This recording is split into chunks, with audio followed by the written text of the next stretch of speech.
Good evening, everyone, and welcome to This Week from Rockdale. And I am your host, Larry Cox, and it is great to have each and every one of you here this evening. If you want to say hello in the chat, I will acknowledge you on the show tonight. Uh, that it will be a fantastic show, knowing that you're my guest. So go ahead and say hello tonight, and let's see how this rolls. So we had a couple of people that said hello. Hello, Charlotte Gellert. Hello, Jill Oden. Hello, Miss Russo. Hell, Charlotte, I see you already did, and I mentioned you already. So you and Jill already did, and then Miss Russo did. William Campbell did. Angela Asperino just said hello. So we have got people saying hello in the chat, and that's where somebody just asked me on my phone if they thought openly endorsing myself or Janice or whoever would help, and I think it does. I'm going to respond back to this text. I think it will help. So that does that. So any little bit of help that I think we can get. Mr. George Kelichek, Eye of the Taxpayer, Soil and Water Conservation Committee member. Good day, Mr. Kelichek. Nice to have you on the show this evening. And I think George is watching from the great state of Florida tonight, if I'm not mistaken. Welcome, George, to the show from Florida. Mary Boysworth, welcome to the show this evening, Mary. Nice to have you here this evening. Um, and all that's what I think it will do, help us all. So I am just so excited about being here tonight. Kurt Jacoy, welcome to the show. Kurt made it tonight to the show. Great to have Kurt. I know Kurt's been busy doing some stuff behind the scenes, working for some people, doing some things, and it's great for Kurt to be here. Kurt's been helping me out, guys, this past few weeks. He's helped me with some sign locations and just helping me with intel and all that. And I appreciate Kurt doing that. Actually, Ms. Russo, I appreciate all she's done with some canvassing, handing out paperwork. Uh, uh, and Mary Boysworth said she got out to the voting, early voting right after I had left. I left at 5. I had some stuff I had to take care of. Thanks, Mary, for coming out. Sorry I missed you. Cheryl Moulton, howdy, and great to have you on the show tonight. CJ Lester, I was just on CJ's show a couple hours ago. CJ, nice to have you here watching This Week from Rockdale tonight. Great to have you as part of the audience after being on your show this evening. And guys, it is just an honor for me to be able to broadcast this show and be able to talk to you about things that are happening in Rockdale County and about this last few days of the campaign. We have Lisa Lancaster has joined us. Lisa, thanks for joining the show. And Lisa is a proud sponsor of a Larry Cox sign in her yard. Thank you, Lisa, for putting that sign in your yard. Corliss Turner. Welcome, Corliss Turner, back to the conscious. Corliss had her surgery this past week, and she was okay for a minute while the painkillers were in, then not so much. And now I think she's got all that pain regulated, and I think she's back in action. I don't know how mobile she is right yet. Maybe she'll give us a little indicator in the chat here how she's doing. But it is great to have Corliss back. And again, I want to thank Corliss for everything that her and that Charlotte Gellert do on behalf of the community. Without the tireless work and information gathering they do, and the same with Mr. Kelichek doing all the stuff. And Corliss said good drugs, so that just lets y'all know Corliss has been in some pain, and she is on her pain medication, and I think that's making her survive right now, and that's a good thing that they have that regulated and that she's doing well this evening. So I want to thank each and every one of you for joining the show live tonight. So let's dig into some things here. First of all, I want to talk about something tonight. So if you guys have noticed, you've been getting notifications, you've been seeing on social media that some of these incumbents, and I'll particularly mention my opponent, Miss North, and Miss Washington, and they've been putting out this stuff about, they've not raised taxes, that, your property values are going up, and they've lowered the millage rate. Danielle Munoz, welcome to the show tonight, Danielle. Just thank you for being here tonight, and I thank you for showing up. I'm going to let them know I'm doing my show right now. Let me reach out in an hour. This is about that endorsement, and endorsements are important right now. So I'm multitasking, and I want to not miss an endorsement. So, because I think every vote's going to count on Tuesday. Every vote's going to matter, rather I say. And guys, it's going to be a wild one. I think we're going to have some tight elections, and I'm up for it, up for the task. I've ran a hard campaign. I've been truthful. We've campaigned tough out there, and and I think it is what it is. Good. Alex McDonald joined me tonight. Thanks, Al, for joining me. Al is helping also dispel some of that misinformation that Miss North and Miss Washington has put out there about the taxes and the millage rate. I'm going to talk a little bit about that tonight because I think it's very important that people understand why these individuals say what they say and why they're trying to mislead you. And I'm going to talk a little bit about House Bill 861, and that's new legislation that is going to that legislation has created a ballot amendment that is going to be on the ballot in November about your property taxes also. And we're going to discuss that. But I think it's very important that we understand that these guys don't want to admit they're raising your taxes. They want to say, well, we're lowering the millage rate. Well, the millage rate is a multiplier. And if your property values go up, then they don't have to multiply that as much. So, of course, they can reduce the multiplier to still get the same amount of tax or more tax. The only way to actually reduce the tax is to go below the rollback rate. If they go to the rollback rate, that makes it even. It will be the same as the year before.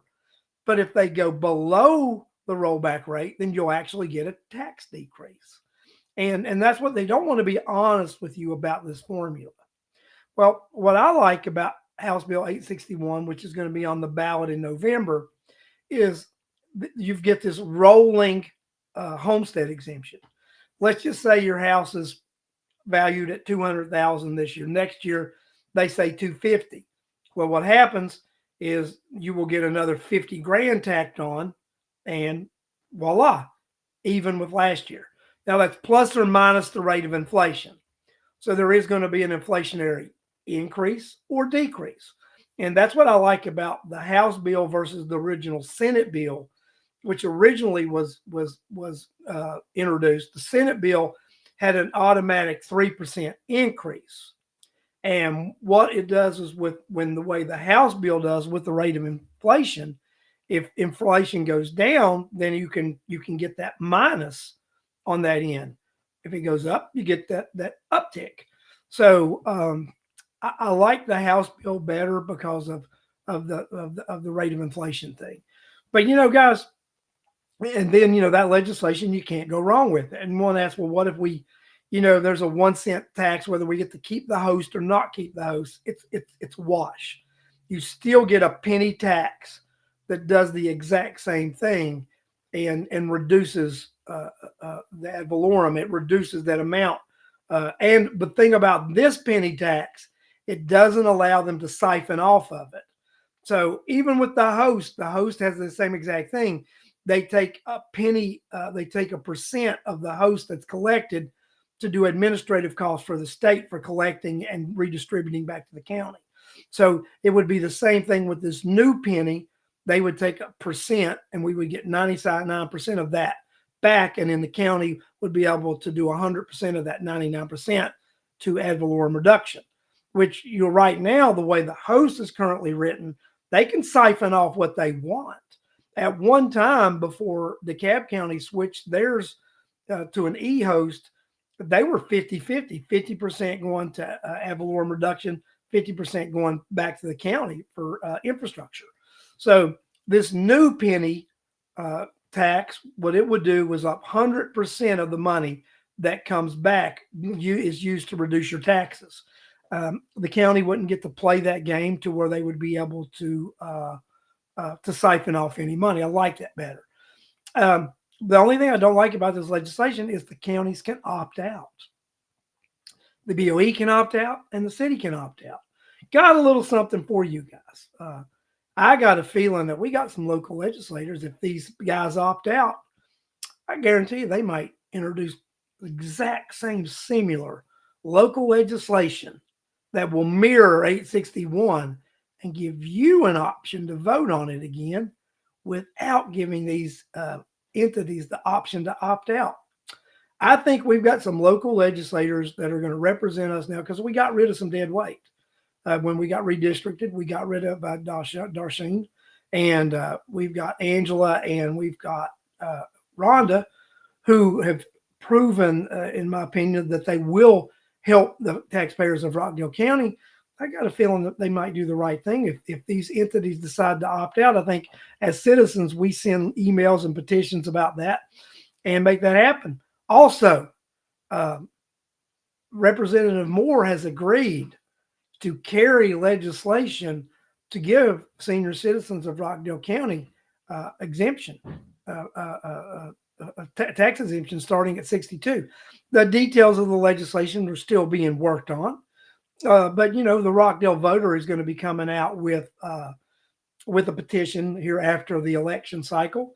I've already gotten with the board of the Rockdale voter, and that's going to be happening. So the Rockdale voter is going to be spearheading that legislation with Representative Angela Moore to make sure seniors in Rockdale County are treated fairly. That needs to happen because, you know, the citizens of the seniors of Rockdale County have not been treated fairly. And it's about time they do. Have you guys seen the list of homes that are going to be sold because of tax foreclosure? It is a daunting list that is going to be sold here the 1st of July. You can go to the rockdalevoter.com.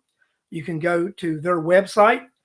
They sent an email out this week, and they also have that published in an article and the Rockdale Voter that lists all the properties that are tax delinquent and are going to be sold by the county. So let's just be honest about it. When you can't pay your city property tax, you can't pay your Board of Education property tax, you can't pay your Board of Commission property tax. Are they just going to let you buy and say, that's okay, pay it when you get it? No. If you don't pay it within a year, they sell your property right out from underneath you. And that's a reality. So when we tell you guys that you run the risk of losing your homes if you keep these incumbents in office, we're not kidding with you one bit. That's the reality that we live with in Rockdale County because they don't care what happens to you.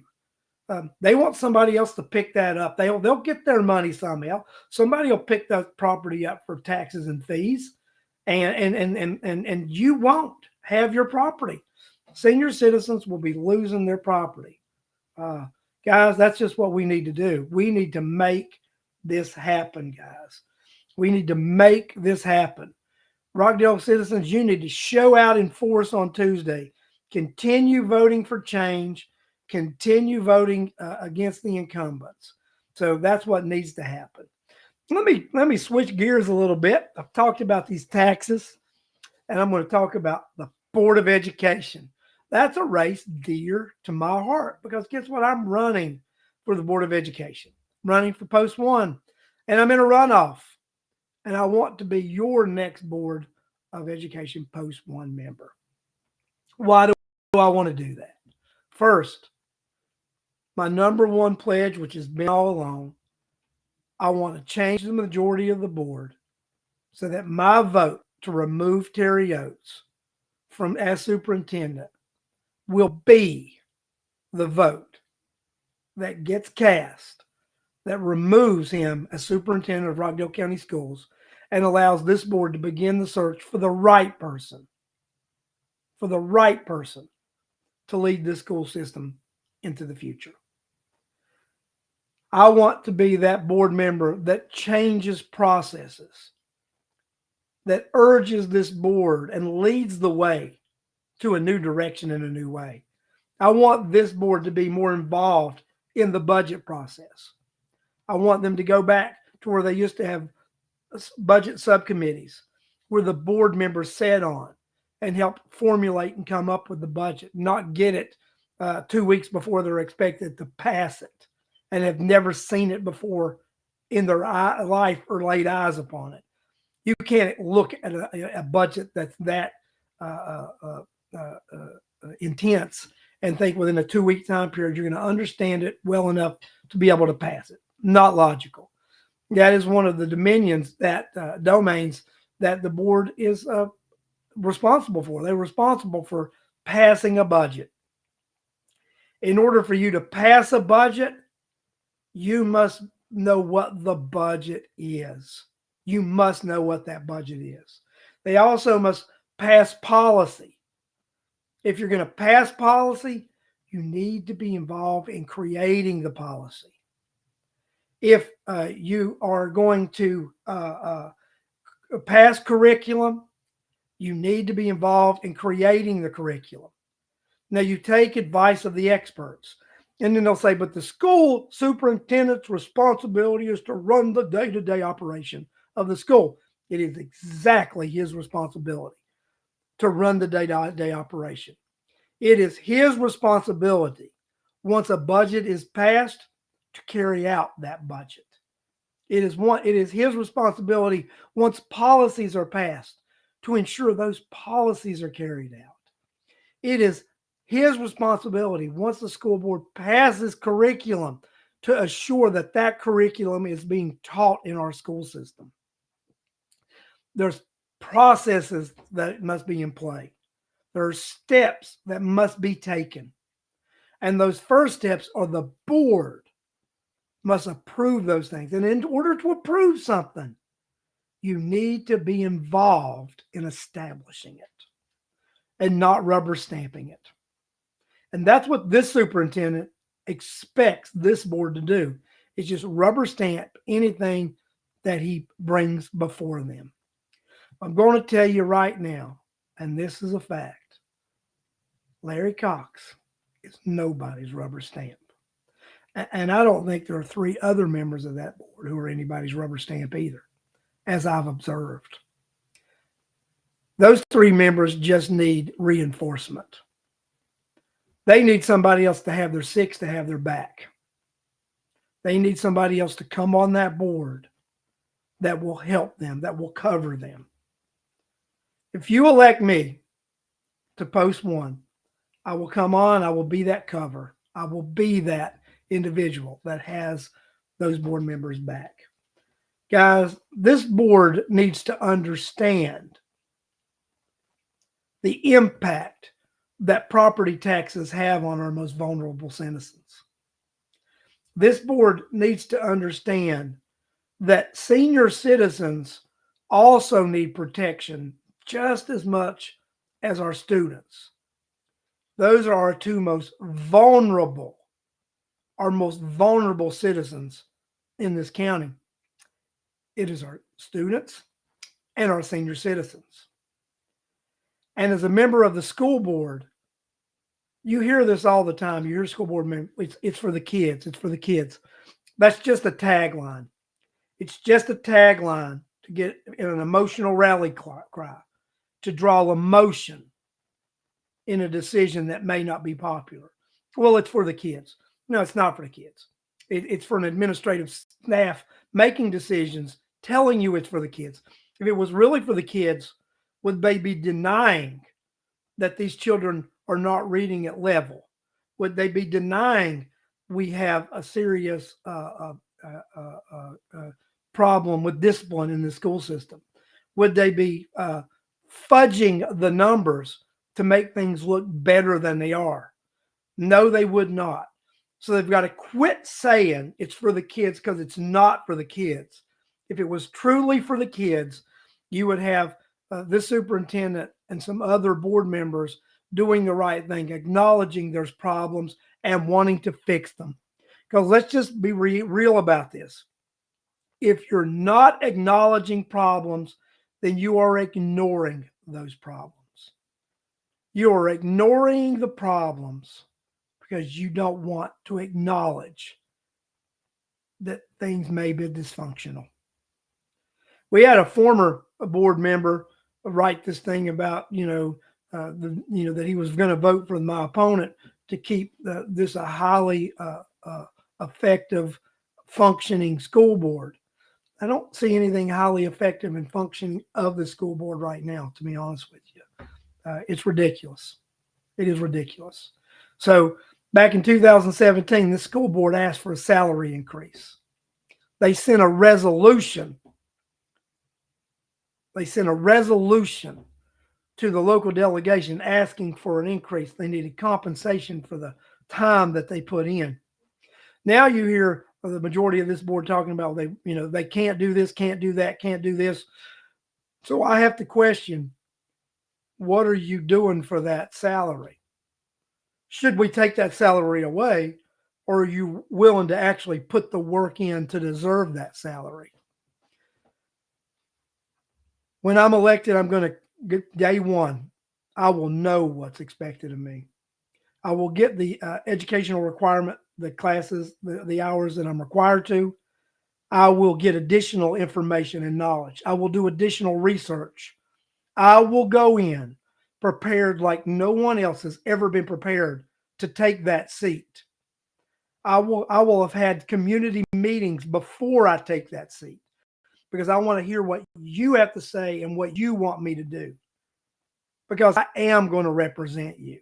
Whether people like it or not, I am going to represent you, because you will have voted me in office. Going to do things a little different, but I'm going to follow the rules, going to follow the law. I might just go to the edge. Nothing wrong with going to the edge, just as long as you don't go over the edge. But I'm going to run to the edge. Some of the other members of the board have been worried they can't control Larry Cox. Well, I don't think they can control 3 members of the board that are on there right now. And when I'm on the board, I don't expect to control somebody I don't disagree with. I will respect the fact that we disagree. They are entitled to their opinion. They're entitled to their voice. But if you get outvoted, you get outvoted. And you have to move on and live with it. But you are still entitled to your voice. You are entitled to object. You're entitled to say why you object. I will never quiet anyone who wants to voice their opinion, because this is America, and people have shed blood so that we have the right to voice our opinions. And you need to voice your opinion, even if it's not my opinion and it's different from my opinion. I will actually fight for the right for someone I disagree with to be able to speak against me. I don't think you'll hear people on the other side there say that on that board. They would love to silence someone like me, but you're not going to. You're not going to. Things need to change in Rockdale County. And I think the voters of Rockdale County have the greatest opportunity they've ever had to make that change happen. Our children need someone on this board who will actually fight for them, to fight for them to be able to graduate from school, to be able to read and write. Our students need someone to fight for them, to make sure that they get the quality education that we're being told they are getting and they might not be. We need someone who's going to be honest with you and not afraid of consequences. I will be honest, I will be fair, and I will not be afraid of consequences. Because if I get elected, it's because you will have sent me there so that I can take your voice to those board meetings, so that I can meet you in public and that I can hear your concerns, and that you will always have someone you can talk to. That's a pledge that I make, and then it's a pledge that I'll keep.